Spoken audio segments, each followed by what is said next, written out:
أي كبجما أمة ورومو كبجما أمة ورومو يرو بيجايون كوني نبي رادين ورسا بيته في شانتا بيته في أكمور ما تناغل تجري أكمور ميرجع تتنير قدر جري يولين كوري بامتوني لما تمنا درا توكو غغبدو غدتي توكو كودا بشتا غدتي دنا ساجي جتا وبسيتال رنا بدا وبسيتال رنا بدا ني غيا دني نغما نشي لفما كاتي وانا كنا نندي منان جنانا ديش يتولي جري نتي فكاتي بولا يا كنا سانتي بابان كنا نغرغار نان جنا بو تران ورا سيتي جري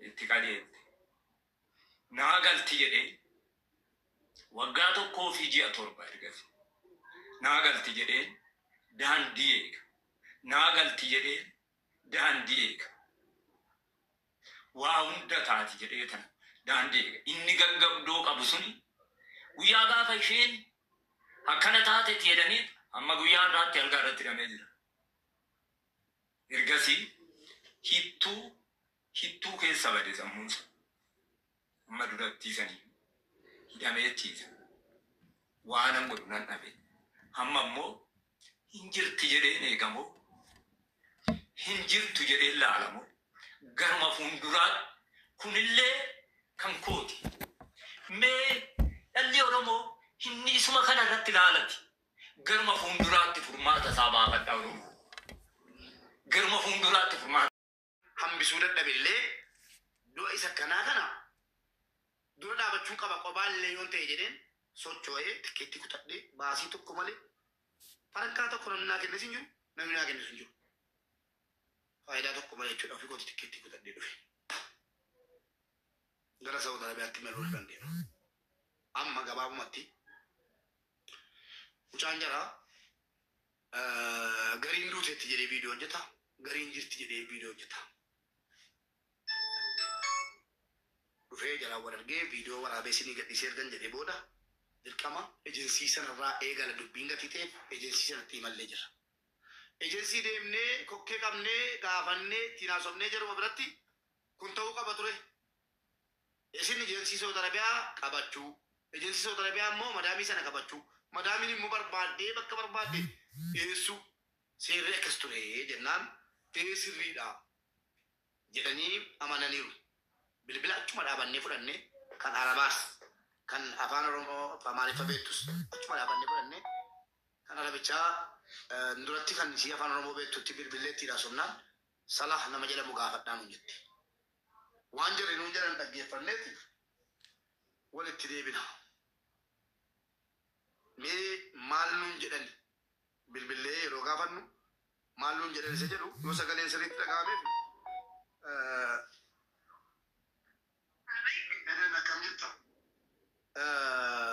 gara bifakkan hin beektu waan ta'eef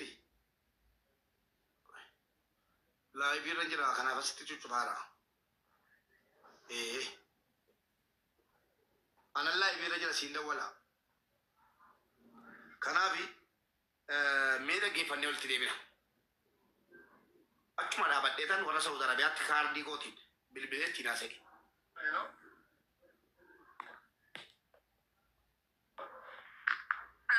Eden akkam jirta? Bagana gaataate Mubaarikin jedhama. Mubaarikin jedhama. Okay. Maatii obboleettii keenya waliin jira obboleettii keenya duuteetti jedhame san. Eenyu? Obboleettii keenya karaa ejensii Mahammadiin fayyadamuttee Saawud Arabiyaa. Maqaan ishee eenyu jedhama? Baay'isee Boojaa Xaafaa. Aywa biiroo Itoophiyaa irratti dubbatti isaaniin beekani, okay? Biiroo Itoophiyaa jirra amma lakkoofsa keessan nuu kennani wanni nu beekne hin jiru kunoo amma jara biran jiraan jararraan fudhe bilbilee. Lala hin beekanii himneerraa hin beekanii isa wajjin dubbadha, okay? Yoo በአማርኛ ስማ ያውቃሉ ተናግረናል እነሱ ጠይቁ ሄደን አናናቃት ሄደን አሎ ሰይፈን አቤት ምንድን ነው ሰላም ሰይፈን ያልጀምርሽ ሰይፈ ፉአድ ያውቃል ሪና ታውቃለች ታርፋለች አልፋለች ማለት ሰዎቹን ቋቋል ግን የትኛው ሆስፒታል ነው የትኛው ማረፏ የትኛው ሆስፒታል እንደሆነች ምናምን አውቀው ነገር የለም። ፉአድ ነው ከነ ሳላ ጋር እያወራ ያለው። ፉአድ ደወልና ጠይቀው። ይህ ሳላ ስልክ ቴክስት አድርገና ቤተሰቧ ነው። ይኸውልህ ፉአድ ያውቃል። ፉአድን አናግረው ብየዋለሁ። ሳላን ፉአድን ጠይቀው። የሳላ ስልክ አንቺ ቴክስት አታደርጊልኝ?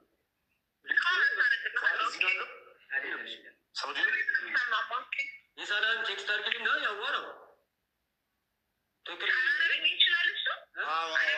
አረብኛ እችላለሁ። ቤተሰቧ ነው። ዋትሳፕ ላኪልኝ ነው። ዋትሳፕ ላኪለት። akkas erga dubbanneen booda jaruma ejensiitiin achitti dirqamsiifnee dhuma lakkoofsa jarriidheen gadda jaraa kennani bilbila hin kaafamne anu nan qaba isa anu waatsaappii jala torbaan qaba kanan irran seenne faan namaa kennaa tokko tokko maaliif yeroon biizii ta'e jechuudha bilbila nama du'e silaa bilbila isa ofii fayyadamanu kennuu dhiisanii bilbila hin kaafne kennanii fi bilbila sana fudhatanii maatiin galanii itti bilbilaa turani namni jalaa kaasuun jiru waan gaafatamuu qabu waan dhummatamuu qabu ijaani jetti maatiin obbolaan asirra nama gara nama torbadhaa attaa jiraas sin agarsiisa xumurarra waan gaafatamuu qabu waan jedhamuu qabu sodaa tokko malee ittiin haasofnee itti himnee lubbuu namaatii badee jiru akkamitti isin biiroo banattanii teessanii hojjechuu dandeessan lubbuun namaa inni sin argitan lubbuu miti moo akkamitti kan biraa erguudha mana banattee teessa ka du'e calliftee jedhee dhiibbaa godhamuu qabu sana booda bilbila ejensii akka duuteetti erga duutee fidaa mana kimi isin jirtu an deemaan jira waan ta'eef mana kimi isin jirtu nu kennaa jennaan hin beeknu jedhee arganii dhugaa yeroo birattan gaafadhe amma arabiffan beeku ani beektu garuu akka ta'e immoo nan hubadha tuttuqee waan achi deebisu nan hubadha gati ta'eef qoteetti arabiffa suudaanii masrii ka dubaay xiqqoo sitti dabalee waliin makee ittiin haaseera waan inni jedhu walumaan dhaggeeffanna ijoolleen biyya arabaa hartan. Aloo. Salaamu alaikum. معلش انا بكلمك من السوريا انا اكو بايسه بوجا اللي توفت في السعوديه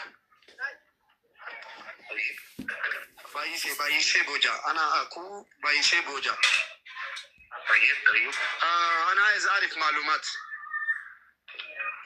والله الى الان احنا لسه ما جبنا اي معلومات اذا جبنا معلومات احنا بنعلم المكتب بتاعها على طول ان شاء الله يعني مش معروف هي ميت ولا عايش لا هو اللي احنا عرفناه اللي هو نفس الكلام اللي انتوا قلتوه اللي هو جالكم من وصولكم الى الان احنا بنحاول نوصل على معلومات لكن قدرنا نوصل يعني مش معروف هي ميت وما فيش مستشفى معاكم هم قالوا بيقولوا ميت لكن ما بنعرفش هي فين مستشفيات فين قالوا لي كده طيب احنا كمان في نفس الموضوع برضه بنحاول ان احنا نبحث ماشي عرفتوا زي دلوقتي اهلها امها ابوها مين اخواتها مع بعض مشينا المكتب عرفتوا زي قلتوا هي ميت احنا ما احنا اللي نعم احنا اللي قلنا هو في حد اتصل علينا لان هي عندك كده فاحنا يعني خلاص بقى الكتاب ورحنا معلش حضرتك تواصلت مع الجماعه اللي هي شغاله فيها؟ هي توصلنا بس ما ردوا علينا عشان كده احنا بنوصل للشرطه ايوه نكلمهم عشان نوصل للكفيل ونشوفوا له الموضوع ده ان شاء الله انا كمان جاي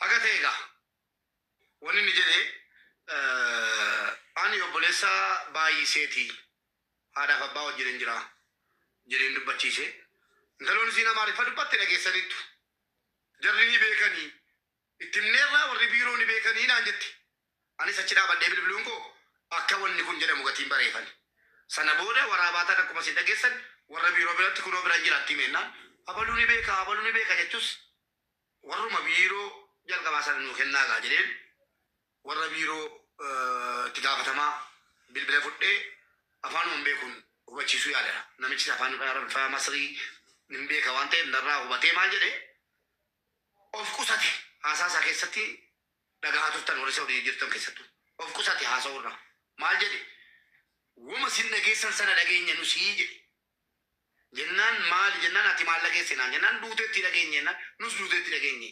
Eessaa dhageessanii jedheen jennaan nama ture waliin kabbaree jedhe. Jennaan maali jennaan ati maal dhageesse naan jennaan duuteetti dhageenye. Eessaa dhageessanii jedhe. Jennaan nama ture waliin kabbaree jedhe.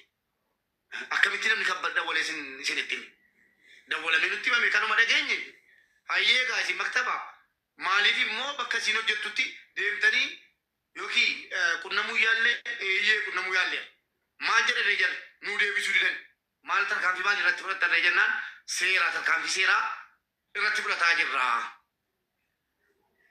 Kun maal ibsee shamarri Oromoo nam tokko biyya keessa taa'ee naasaara.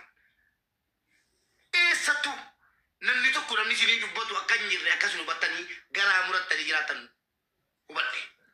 Intalli kun utuu saba biraa taatee har'a mana banatanii iyyanii iyyisiisanii nama 3,000 hin taa'amu. Tokkoffaa namni jalaa du'ee Abashaan namni jalaa du'ee nama 3,000 hin taa'u tokko jedha. Namni keenya nama rakkoon irra ga'eef ganda rakkoon irra ga'e malee namni biraan birmatu. Gaafa rakkoon irra geesse mubaarakiin naa barbaada jinnii naa barbaadaa jedha. Qobaasa tokko tokkoof hin birmatu. Kanan nu mudate sinii galee otoo Abashaa taate intalli kun har'a nama 30,000 nuyyuu dhanne teenya jaraa miti nuyyuu birmachiisu jirre.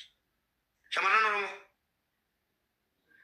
namni naa dubbatu jira namni naa falmu jira keessattuu imbaasiin jedhamu nurraa falmaa nuu dubbataa du'aa keenya barbaadaa manaama beektu hirriba keessa deemaa lafaati manaan madhaa hin jiru.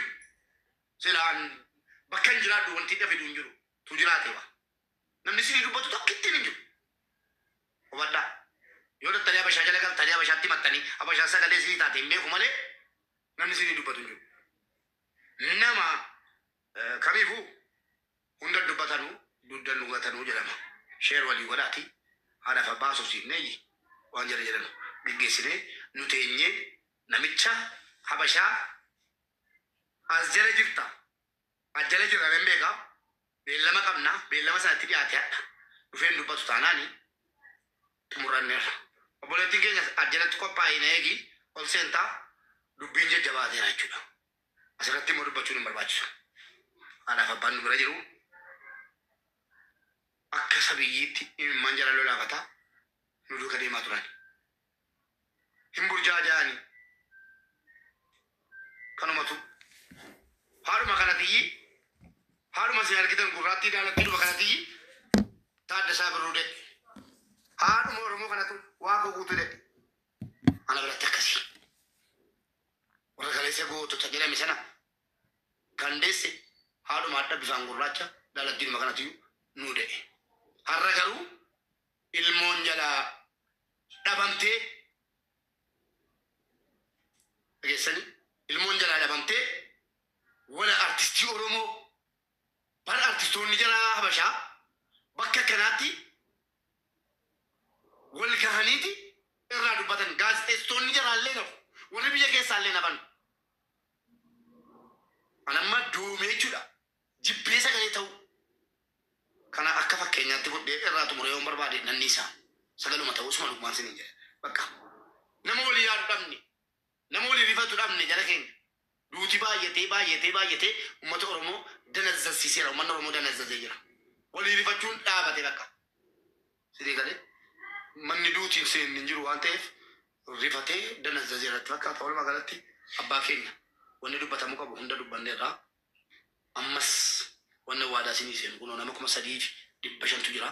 Wanta waadaa sinii seenu Saudi Arabiyaas nannaqa bakka waan godhamuu qabu guutuusa akka obboleettii koo karaadha tokkotti.